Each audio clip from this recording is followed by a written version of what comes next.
तो आपका जो एक्साइटमेंट लेवल है वो और बढ़ जाएगा। ये बताने से पहले कि गेस्ट कौन है, मैं आपको थोड़ा सा बताता हूँ यूट्यूब के बारे में। यूट्यूब में क्या है कि पूरे वर्ल्ड की अगर बात करी जाए तो करोड़ों चैनल्स हैं जो अलग अलग जॉनर्स में है, अलग अलग कैटेगरीज में है। उसमें से दो बड़ी कैटेगरीज है, मोटिवेशन और एजुकेशन। पूरे वर्ल्ड में जो वर्ल्ड का नंबर 1 मोटिवेशन चैनल है वो मेरा है, और जो वर्ल्ड का नंबर 1 एजुकेशन चैनल है किसी इंडिपेंडेंट क्रिएटर का, वो उनका है, जो कि हमारे गेस्ट है। उनके 17 मिलियन से ज्यादा सब्सक्राइबर्स हैं। Please Khan sir.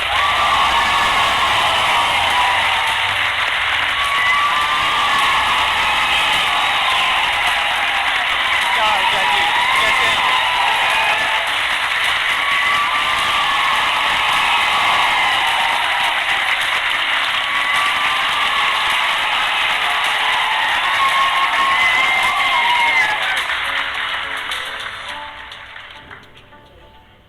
इससे पहले कि ऑडियंस आपसे कुछ पूछे या इंटरेक्ट करे, मेरे माइंड में एक क्वेश्चन है आपके लिए जी। जो बच्चे हैं वो आपके इतने दीवाने क्यों हैं, इतने पागल क्यों हैं आपके पीछे? मतलब मेरे कमेंट सेक्शन में भरा पड़ा था, खान सर कब आएंगे, खान सर कब आएंगे। मतलब ऐसा क्या जादू कर दिया आपने बच्चों के ऊपर?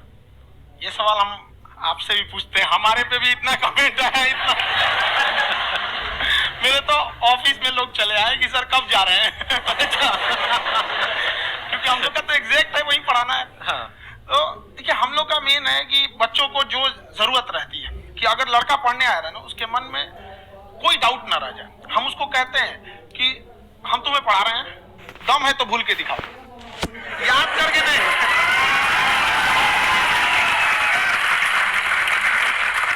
प्लस आप जिस प्राइस पॉइंट पे पढ़ा रहे हैं, आई थिंक वो सबसे कम है, वो बहुत ही कम है। सर, ये जो फीस का कल्चर है, ये हमारा इंडियन कल्चर नहीं है। हमारा इंडियन कल्चर गुरु दक्षिणा है, उस हिसाब से वो सही है। ऑक्सीजन जैसे जिंदगी के लिए जरूरी है, वैसे एजुकेशन जरूरी है। कोई ये नहीं कह सकता है कि पैसे की वजह से वो खान सर के यहाँ से लौट गया। क्या बात है।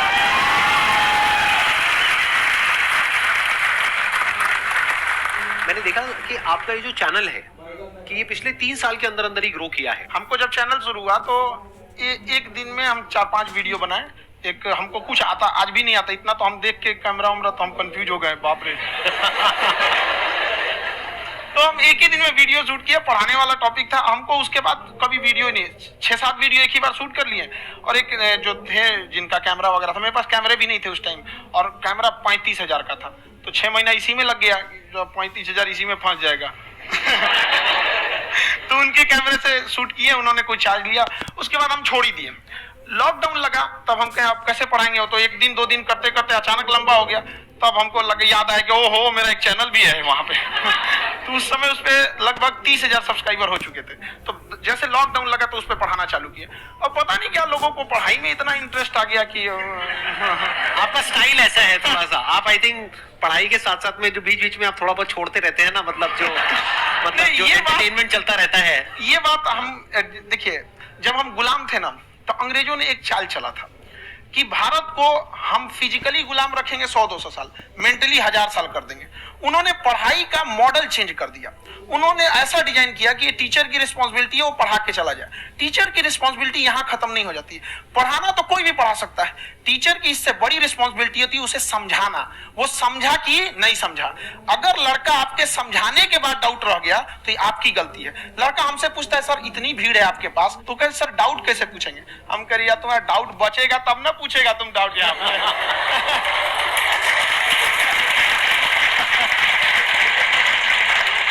कॉन्फिडेंस नेक्स्ट लेवल है आंसर का, मानना पड़ेगा। और शायद यही वजह है इनकी जो ग्रोथ है उसका। किसी ने शायद सपने में भी नहीं सोचा होगा कि पिछले 2 साल के अंदर अंदर जो आपके चैनल की ग्रोथ हुई है, जैसे आप खुद ही बता रहे हैं कि लॉकडाउन के टाइम पे आपके 30,000 के करीब सब्सक्राइबर्स थे, आज की डेट में 17 मिलियन है। और मेरा एक क्वेश्चन और है, इससे पहले कि ऑडियंस में से आपसे कोई क्वेश्चन पूछे, कि कई बार आप ऐसे भी टॉपिक्स टच करते हैं जो थोड़े से कंट्रोवर्शियल है या थोड़े से सेंसिटिव है, जिसके ऊपर बात करने की हिम्मत आई थिंक बहुत ही कम लोगों में है। तो आपको कभी ये नहीं लगता है कि कहीं ज्यादा तो नहीं हो रहा है, इसको थोड़ा रोक देते हैं, थोड़ा कम कर देते हैं? क्योंकि कोई लाइन ही नहीं है वैसे तो बोलने को, तो आप कुछ भी बोल दो, कितना भी बोल दो। हुई है कंट्रोवर्सी बहुत बार। एक्चुअली बचपन से हमको फौज में जाना था, और फौज वालों के लिए ये सब मायने नहीं रखता। उसको करना है मतलब करना है, तुम सामने कुछ भी रहो, डजंट मैटर।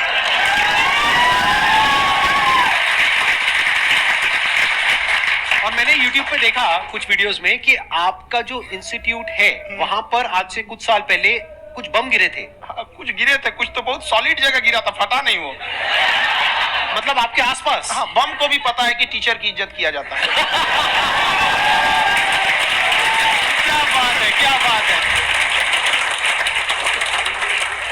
मैं समझ पा रहा हूँ कि ये आपके अंदर जो एटीट्यूड है ये कहाँ से आ रहा है, क्योंकि आप बचपन से ही फौज में जाना चाहते थे, तो आप जंग के मैदान में ही खड़े हैं एक तरीके से। बस फर्क ये है कि आपके हाथ में कलम है, हथियार ना होकर के। हथियार से एक आदमी की जान जा सकती है, हाँ। कलम से बहुत ताकत होता है। शिक्षा एक ऐसा हथियार है ना, हर कुरीतियों से लड़ सकता है, हर तरह की समस्याओं से। और ये एक ऐसा हथियार है, मेटल डिटेक्टर में भी नहीं पकड़ाता है।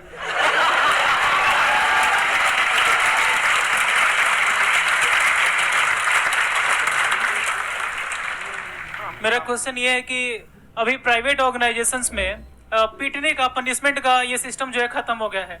हम आपके वीडियो में देखे हैं सर कि आप एक बड़ा सा रोल रखे रहते हैं, पुलिस वाला लाठी है वो। अब पुलिस वाला लाठी है और स्टेज पे बुला के बच्चों को उसी से धुनाई शुरू कर देते हैं मस्त एकदम से, है ना। तो सर मतलब कि बच्चे मतलब कि डरते नहीं है आपसे, और इस तरीके से कैसे कनेक्टेड हैं आपसे, है ना। और एक और क्वेश्चन सर, यूपीएससी का जो आप अपना बैच स्टार्ट करने वाले हैं, ठीक है, उसके बारे में बताइए सर, क्योंकि मुझे मतलब कुछ इशू करना है सर, ठीक है। और संदीप सर को देख लिए, मेरा तो वैसे ही हो जाना है।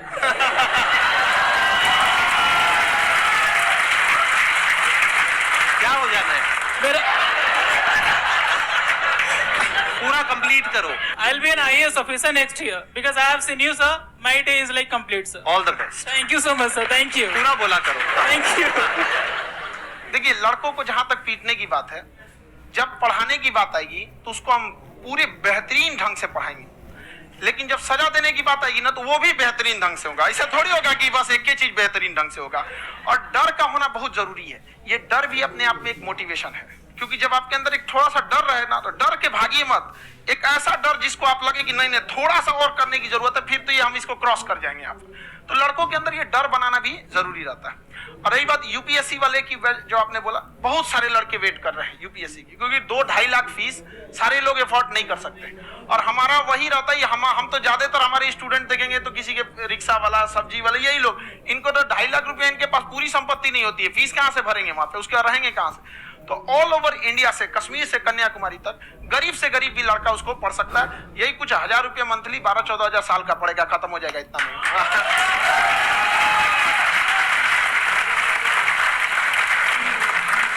ये जो डंडे वाली बात इन्होंने कही, ये सच है? मतलब आप सच में एक डंडा रखते हो? पुलिस का ही है वो।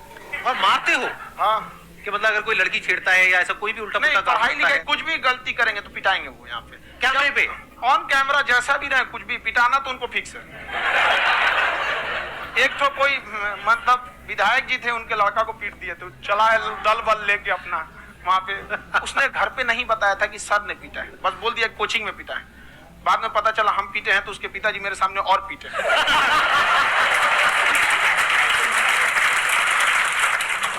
सर आपका सबसे बड़ा डर क्या है, आप दोनों का?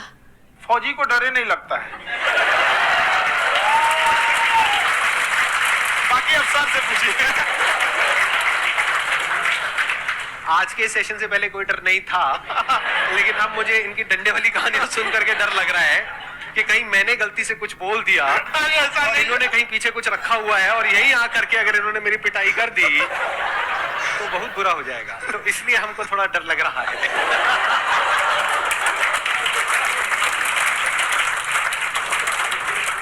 आपकी डेली कितने घंटे क्लासेस होती है? 6-7 घंटे।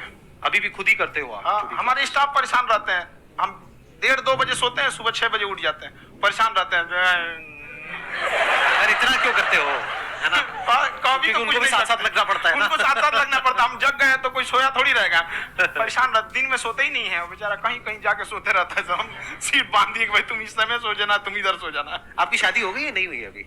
मेरी खुशहाली देख के आप आइडिया लगा सकते हैं।